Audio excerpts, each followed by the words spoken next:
What's going on, everybody? It's Kenny Campbell here again. A topic I want to talk about today is a topic that actually Jason Whitlock brought up first, and it's talking about Stephen A. Smith.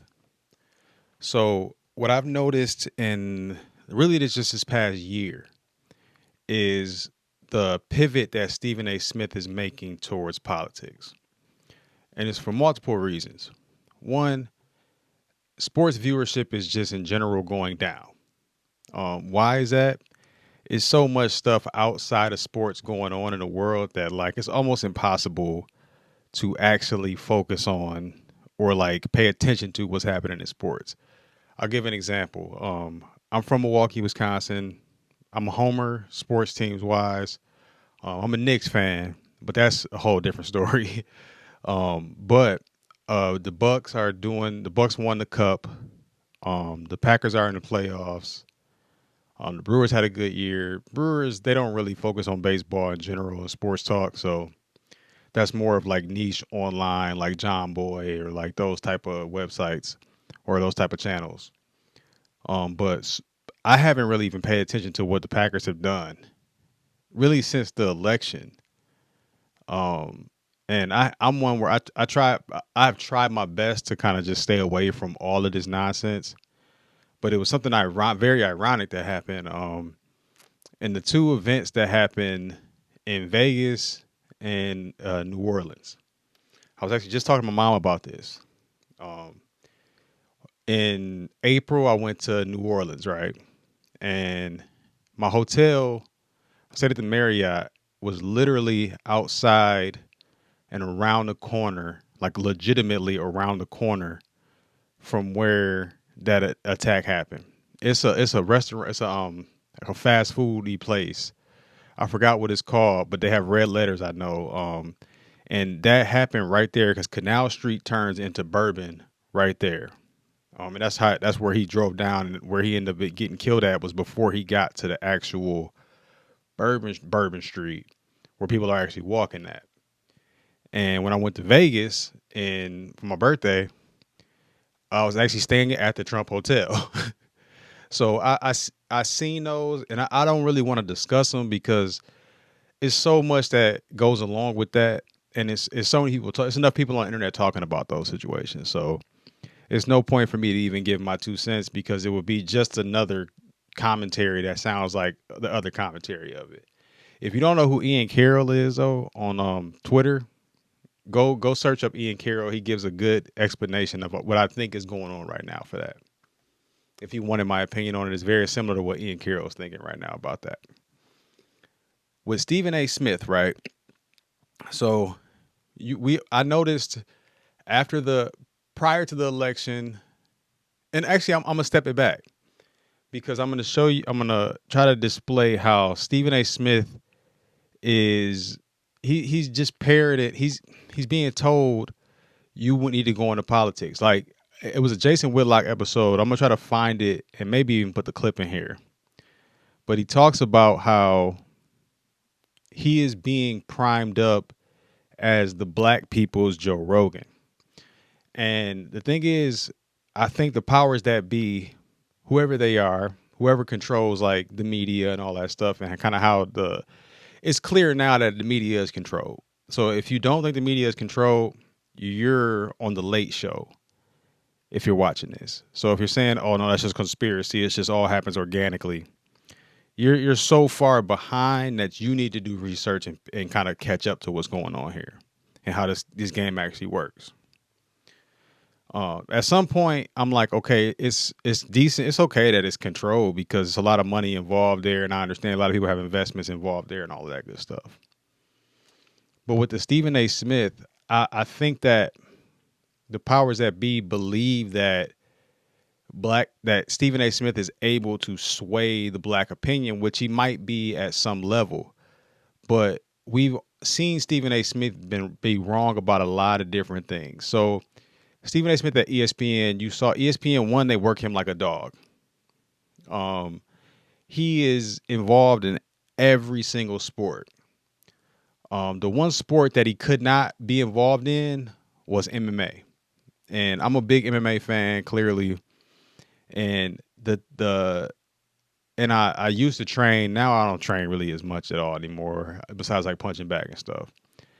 But with Stephen A. and MMA, the difference was he brings a very feminine aspect of black men to the media and is normalizing it. So in MMA, you can't trash talk people and say they're scared. So the thing that got him out of MMA was the Conor McGregor Donald Cerrone fight. So Stephen A came on afterwards and was like, Donald Cerrone was scared. He looked like he was scared in there. And in MMA, the thing that you fear is not a thing. These guys have had 20, 30 fights before they actually get to the UFC. The fear of fighting is not a thing. Everybody has a bad night. It's like in the NBA when somebody has a bad shooting night. When Steph Curry only hits 2 threes and he shoots 13. So it happens in sports where your performance may not be up to your typical, and that could be a bunch of contributing factors. But what happened was with that, he got such a backlash, and also Joe Rogan, who's going to play a major piece in this story that I'm telling right now. Joe Rogan was the one he said it to, and Joe Rogan is going to defend the fighters no matter what. Because if once you, the thing is with MMA, a lot of the people that watch it but never actually went into a gym and actually tried to do it. So my thing is, if I love something, like I started playing a UFC video game and I'm like, man, I got to try this in real life to see what this is like. And when you get in that environment, you realize that like the work that goes into it, the passion that goes into it from the people that are fighting and competing, and the respect level. That's the biggest thing, the respect level. So Stephen A. Smith is the definition of a guy that hates black men. Why do I say that? He only talks negatively about black men. If you can find a clip of him talking bad about a white man besides Aaron Rodgers, and that's going to play a piece in this too, I would be very, very surprised. It may exist, but I'll be very, very surprised. An example is, I'm going to say the Dana White example of Dana White slapping his wife, and then any various other black domestic abuse, black man that had a domestic abuse situation in sports, how he handled it. He handled it very, very differently. Kwame Brown talks about this a lot too. He doesn't treat the black players like he treats the white people, or people of other races. So during the Aaron Rodgers situation, when he's like, I'm immunized, which he shouldn't even have to have said that, because HIPAA laws, you don't have to disclose stuff like that. And I feel like when COVID came, HIPAA laws went away, where I had a situation where I was living downtown Milwaukee. This is actually during when the Bucks won the championship, just to give a context. And I talked about this in other episodes. I had COVID real bad. I was basically a bubble boy during most of that finals. But after I got rid of the COVID, kind of got out of my system, I was on the elevator, right? And that it's two towers that are like kind of, they call them luxury, but they're not in the inside. And I was living down there and like overlooking downtown, beautiful, beautiful sight line. Like you see the whole city. I got on the elevator and an older lady came on and asked me, like, have you been vaccinated? And I looked at her, I was like, huh? And I responded to her, was like, that's with all due respect, it's none of your business. That's not of your concern, none of your business. That's my personal business. But what COVID did and the narrative around it with Kyrie and everybody, it allowed people to, it was another of the powers that be normalizing asking questions and inquiring about people's health status and personal business that HIPAA laws specifically make sure you can't. And it normalized it, and it made it like a public thing where people would just ask, and like they would post like I'm vaccinated on my, like that's never happened in American history that I know of. Maybe during the Spanish flu, but like the media, and you never know what actually happened back then because history is easily changed. But they attacked Aaron Rodgers. So during that attack of Aaron Rodgers about the immunized thing and the Kyries and everybody, he attacked everybody because Disney told him to. And he even said it on one of his podcasts that he didn't want to get it, but Disney mandated it and made him, and he wants to get this money. So for me, that showed me that he would abandon what he thinks about a situation if somebody paid him the right amount of money. And that's a lack of integrity, and that's weakness, and that's feminine. That's a feminine characteristic in men. I don't care what they say. It's about like the hustle and like, no, I got to get this paper. That's if you don't have character and integrity, then that's a feminine trait that you're not really a man. And then once everybody kind of got over COVID, he flipped on it, and now he's back to being okay with Kyrie, talking good about Aaron Rodgers. So basically, Stephen A. Smith, he's a mouthpiece. Whatever he'll say, whatever if you pay him to say it.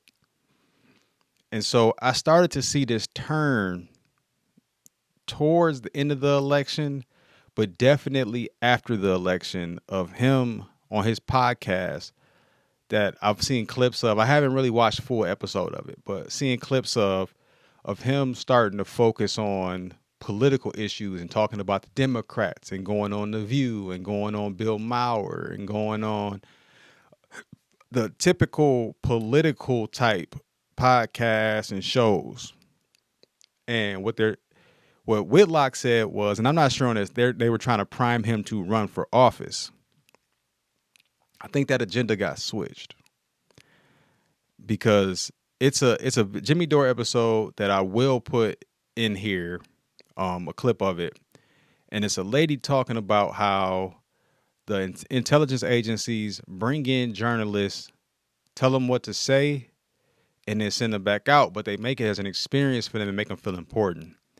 When you see Stephen A. Smith walk around and doing his strut and all of that stuff, he really thinks that he's a critical piece of the black ideology, and it was specifically in sports.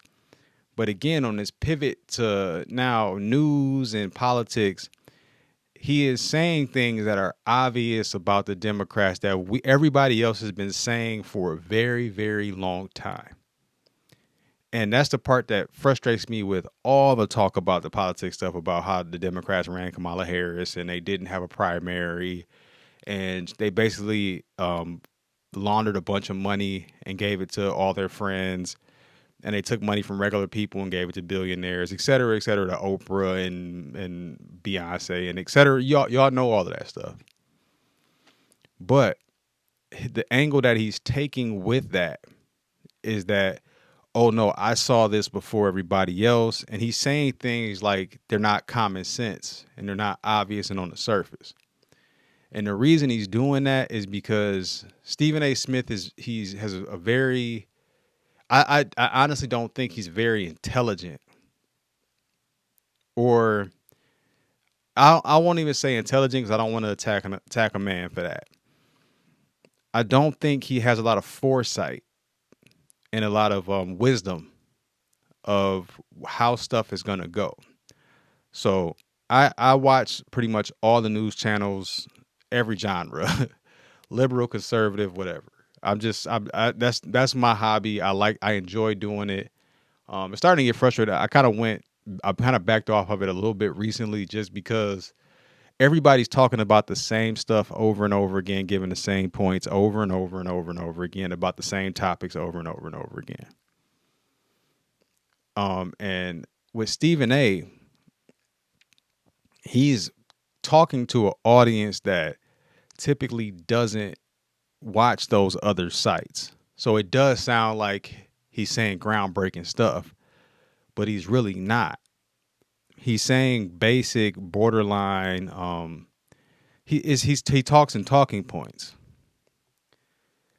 So in this pivot, about I'll say about 2 or 3 weeks ago, it came out that the Biden administration, and it actually came out from a Dave Pakman video that I have on my channel, that the Biden administration brought in a bunch of journalists to the White House to spend, they had like 15 minutes with Biden, and they had like a couple hours with intelligence officials and, like they say, Biden administration. And then they had a lunch all together. I would love to see the name of the list. And that list of names never came out. And I don't think Dave Pakman was supposed to talk about that meeting. Just as on the Colbert Report, from the video of you'll see from the Jimmy Dore video that I'm going to post. Actually, I'll post it right now so you guys can see it. Over a point, and he just stops it. Watch this. Okay, so now one of the things that you do you do this every season where you go get to spend some time with some actual spies? We do. It's like the cool. So they go to spend a whole week with CIA spies. Yeah, so cool. What? Why would you? What? It's part of my like job. a Marvel Who movie. sets that up? Okay, so now one of the things that you do you do this every season where you go get to spend some time with some actual spies? We do. It's like the coolest part of my job. Who sets that up? Who calls the CIA and goes, we just like to come in and hang out with you guys? Yeah, so Henry Bermel, who is one of our founding fathers of Homeland, one of our writers, passed away a number of years ago, but his dad was in the... As if Stephen Colbert doesn't have a CIA handler, and as if he doesn't know that there are CIA embedded all through Hollywood. As if he doesn't know this. How do you set that up? How do you get a hold of the CIA? Yeah. No, they've already gotten a hold of them. They downloaded the information right in Stephen's throat before the show. CIA, and his cousin was a mentee of his father's and was also in the CIA, very accomplished. That's weird. Oh my God. That is, okay, the enormity of what she just said. Right. It's one long CIA. That means that this is one of the worst. Listen. Oh my God, that's really bad. Yeah, I didn't even notice that the first time. Was a mentee of his father's and was also in the CIA, a very accomplished person there. And he recently retired. But in his retirement, he curates this week-long spy camp for us producers and writers. And the producers and writers of the Homeland show these guys who were CIA their whole life, they bring us to spy camp. He's a mentee. What could possibly be the nefarious reason for them to do that? It's just for shits and giggles. Well, Jimmy, that's generational CIA. So that means he's the mentee of people who were doing the original MK Ultra. Yes. That means he was trained by the original evil fuckers they pretend aren't what they are now. Right. Watch this. Really? Yeah. Is it like, you know? know? So we park ourselves in a club in Georgetown and talk to like real spooks. And, you know, people in the intelligence community. I just love watching Stephen Colbert pretending to be interested in what it's like to be hanging out with CIA agents when that's all he does as soon as the show is over. Yeah, he put in cold storage. Really? What is this all about now, CIA? Yeah, after the show, they real spooks. And, you know, people in the intelligence community and the State Department and journalists and people who really... What do they tell you that, like, what's the most surprising? Journalists, State Department people, CIA spooks. Yeah. And writers for television shows, producers for television shows. Yeah. They all come together. Isn't that weird? Yeah. So, you know, when like conspiracy or UFO nuts, they'll say they disclose stuff in fiction. I don't think it's that they're disclosing stuff. They're feeding stuff into the fiction for predictive programming, meaning getting you primed for the stuff that they want to do. So when you watch, like, here's an example, that stupid Marvel Black Panther movie with the good guy CIA agent who just wants to help this African country join the world stage. There's the underlying propaganda in that, and that's to prime you to think it's good when these absolute depraved satanic fucks go steal shit from other countries. So let's watch. Thing that they've told you about their jobs or something you would need to know from Well, every year it's different, right? We've been at it for a while, and the climate has changed. But this year it was all about, the distrust between the administration and the intelligence world, and the intelligence community was suddenly kind of allying itself with journalists, which usually they're. Whoa! The intelligence community, she's now letting the cat out of the bag, and Stephen Colbert panics. He panics. Yeah. You know why? He's panicking because he's been told not to let that out. And he uses a technique called whoopee farting. I think that he's been put in the awkward position of being a handler, and he's a program puppet himself, so it's awkward for him to have to be the handler for this other puppet. I'll bet you both of them. I'll bet good Dogecoin. Both of them. Let's go ahead. What? Both of them what? They have taser scars from the program somewhere in their body. So this could not be. This should be a huge story. Should have been a huge story when it happened. I just saw it on Twitter the other day. This is out, and I think there are some important takeaways here with regard to the next 4 years and so many things that we've all been talking about. So first and foremost, what was the context of this meeting? I went for a meeting with administration officials from what's called the Office of Digital Engagement. Now, for folks who have been following prior White Houses, there has been no such thing in the past. And so one of the things I've said that's been notable about the Biden White House is that such an office exists, a group of people specifically designed to be intermediaries between the administration and online creators like me as an alternative to the legacy corporate media being the only media apparatus that is even kept informed about what's going on at the White House. Or so in that video, you see how they give them a whole experience and make them feel important. I also heard and read that the left needs a Joe Rogan, and what they mean by that is they need someone that's a thought leader in the community. Like Joe Rogan is a thought leader. He's just an MMA guy that asks questions, and a comedian. And I honestly have never seen any of Joe Rogan stand up. I don't even really watch his podcast as much as I used to. I'm more a Joe Rogan fan. I wouldn't even say fan. I'll say a fan. A Joe Rogan fan because of his MMA stuff. But the media thinks that Joe Rogan is changing the opinions of the people that watch his show. That's actually not true.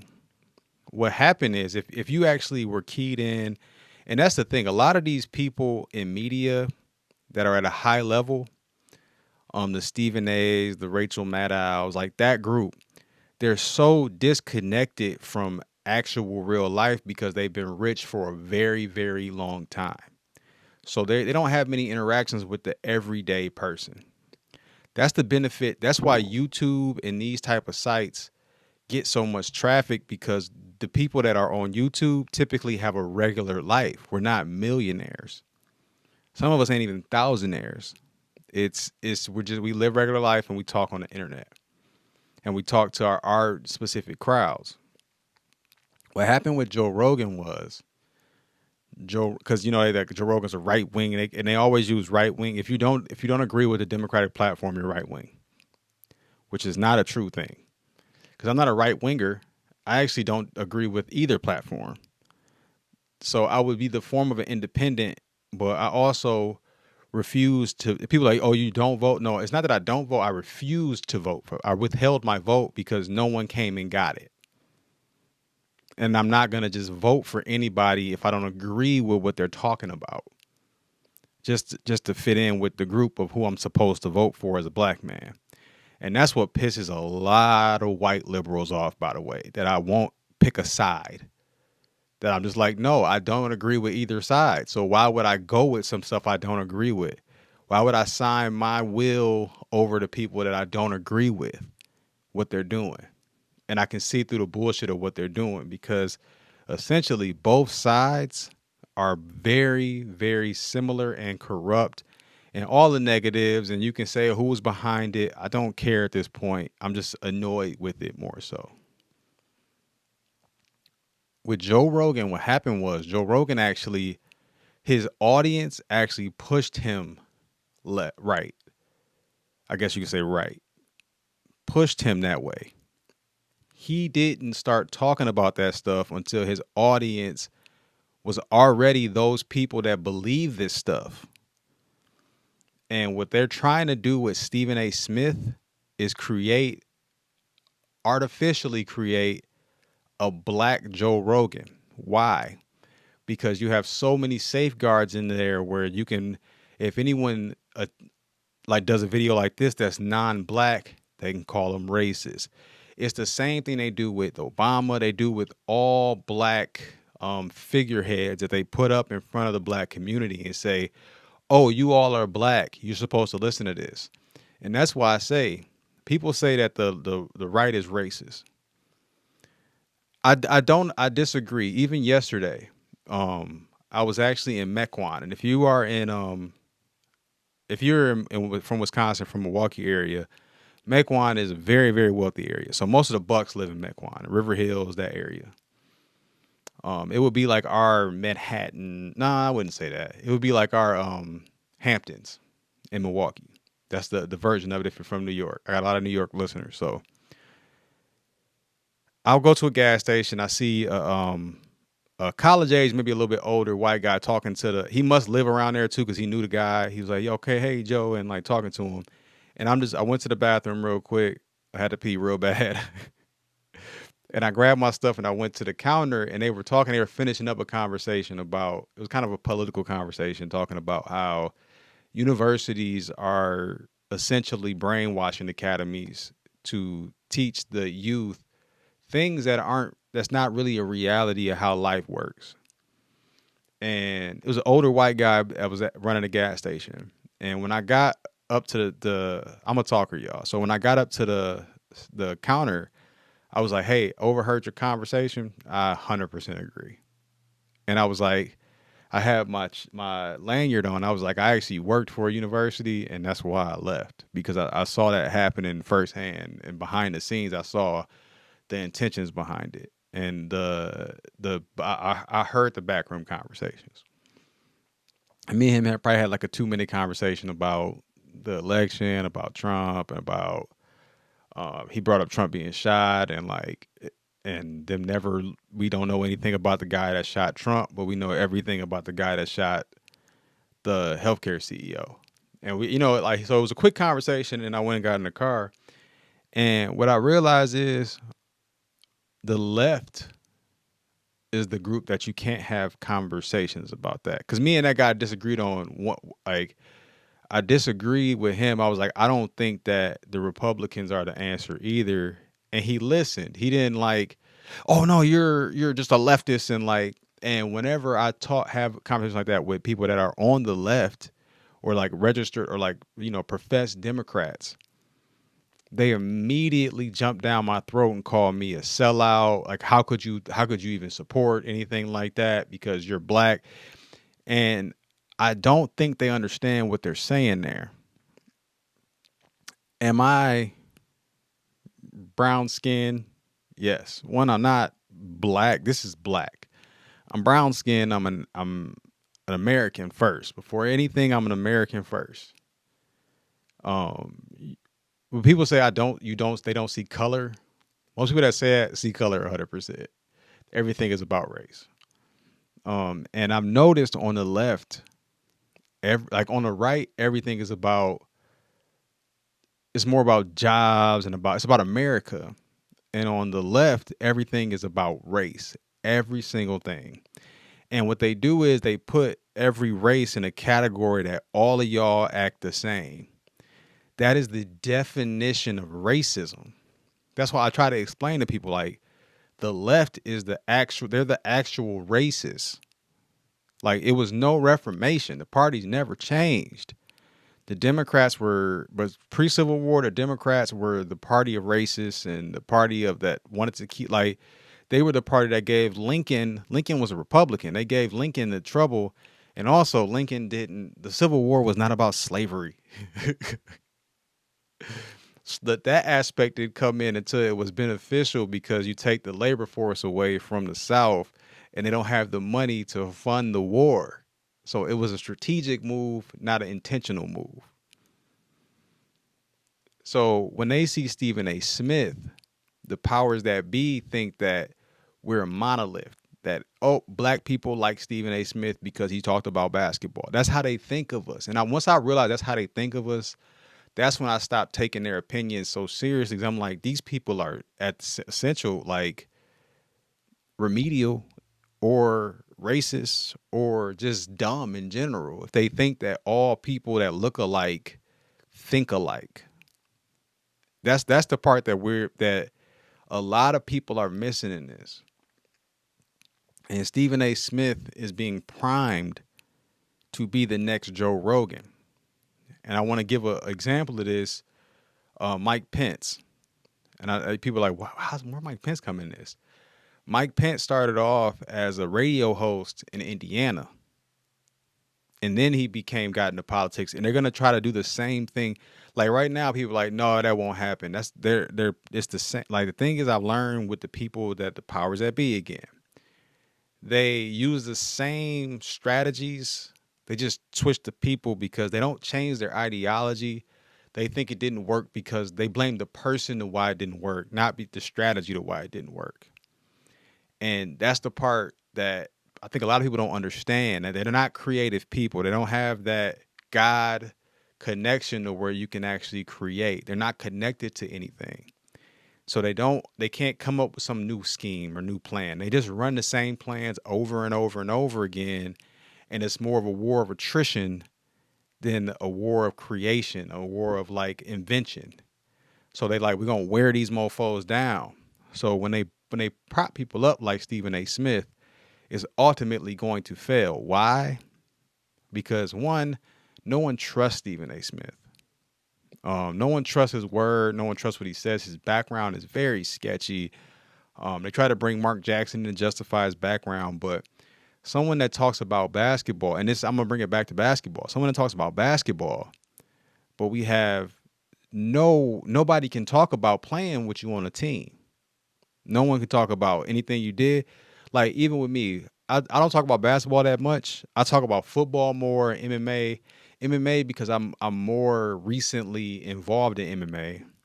Football, I was a college football coach for 5 years. I played 2 years college football until I tore my ACL, got hurt, blew out my knee, had a couple of different knee surgery, blew out my knee, couldn't really do it anymore, wasn't the same player, got fat, all of that stuff. So in basketball, I played a couple years of high school basketball, then I pivoted to football and track because I needed to get to college. And I'm 5'9".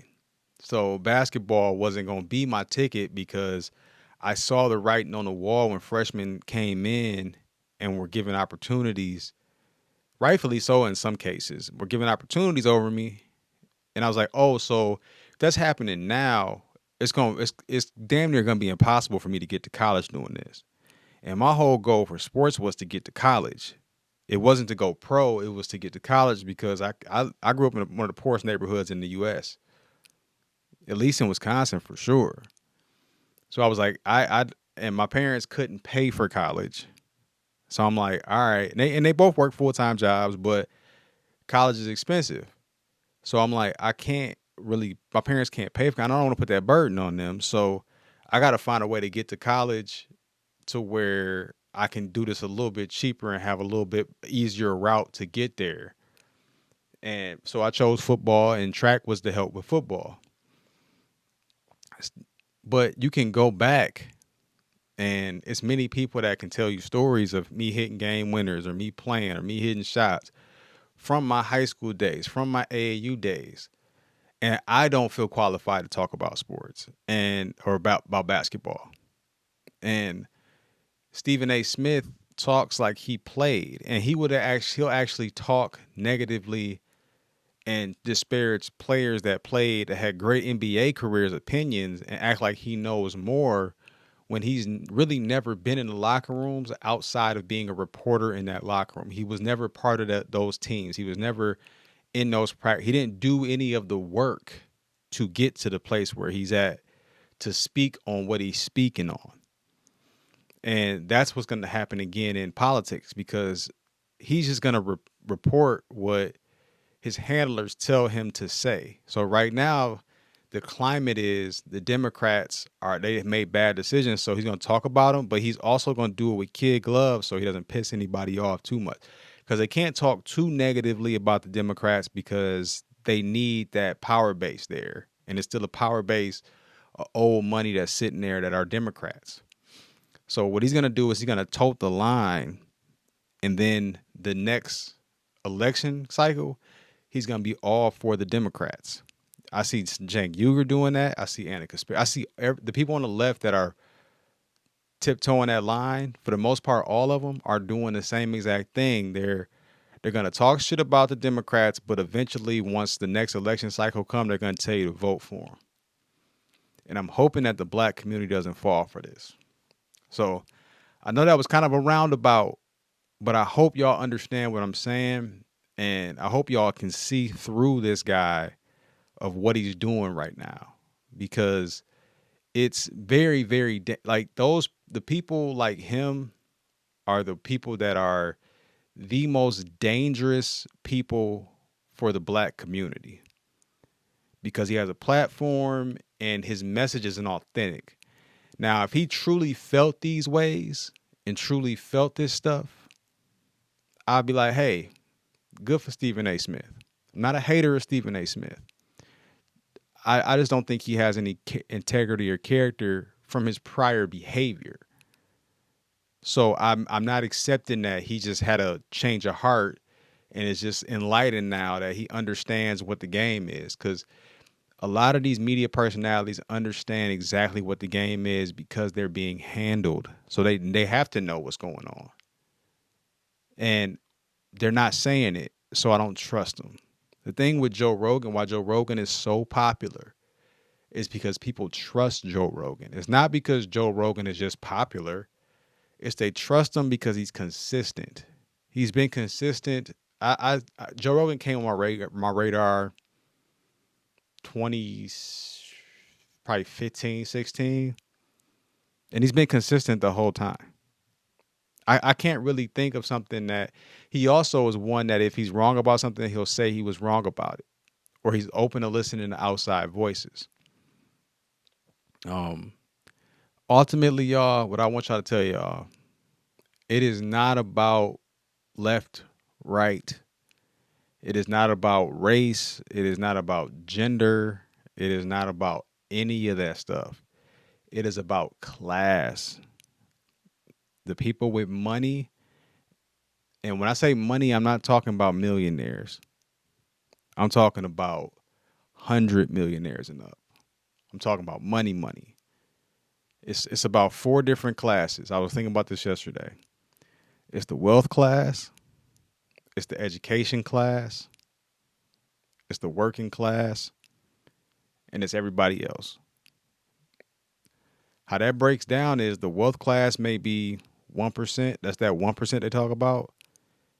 The education class is probably about 10 to 15%.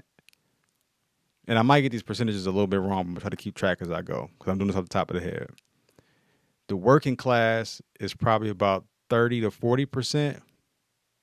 And everybody else, and the working class is if you make $100,000 or more.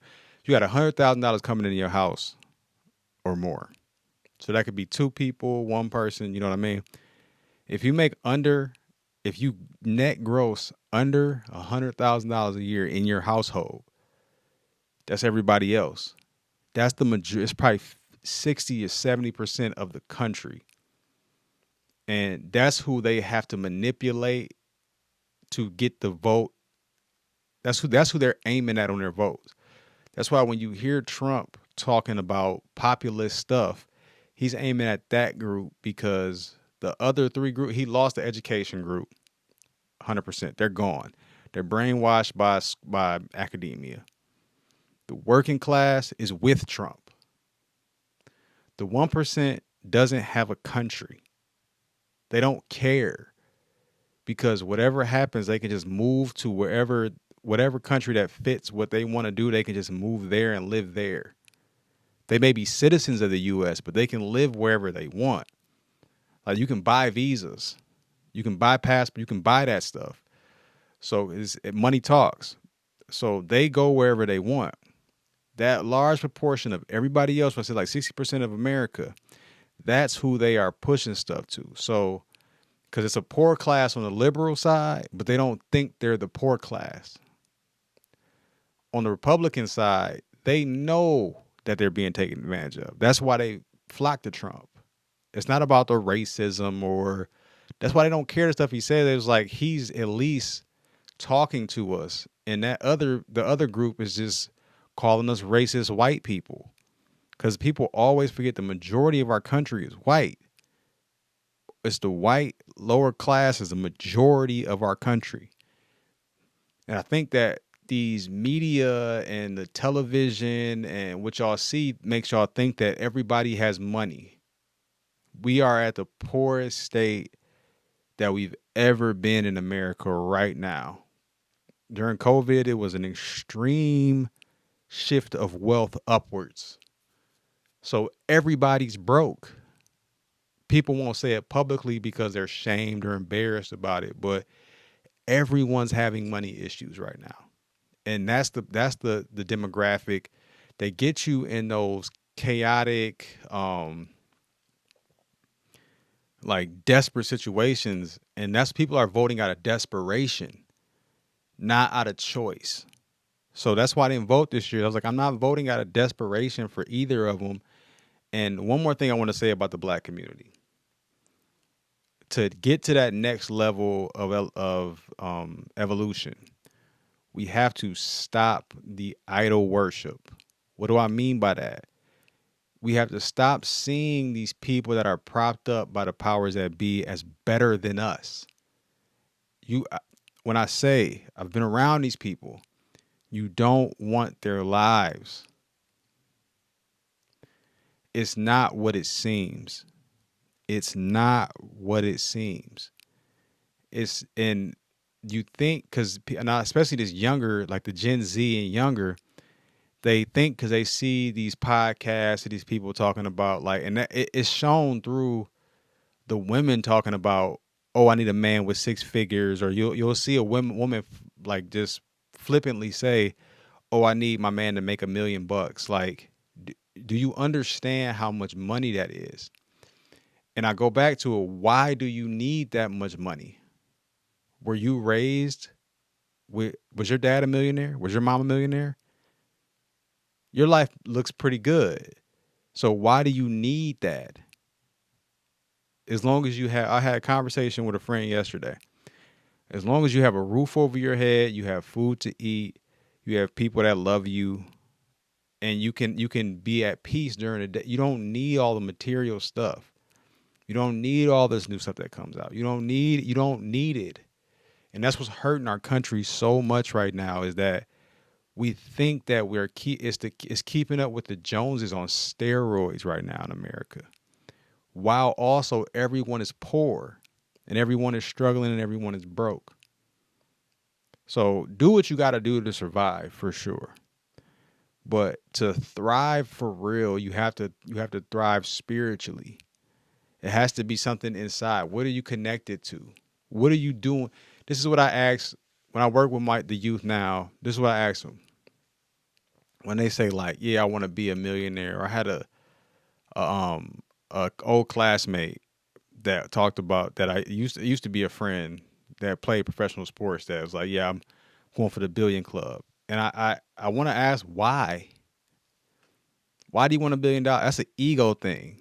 You want $1 billion to say you're a billionaire? That just doesn't compute in my brain. And I may be wrong about all of this. I may be wrong about the whole, maybe people should want to go be billionaires, but I just don't see the functional purpose of being a billionaire. I don't understand it. So, all right, y'all, know it was kind of a roundabout episode, but Stephen A. Smith is pivoting towards politics. He'll have a political podcast or political show in the next couple months here, I'm guessing. He's going to pivot away from sports because people like him, his goal is to get away from them niggas. The same people that they want him to influence, he's trying to get away from you. Think about that. It's Kenny Campbell, y'all.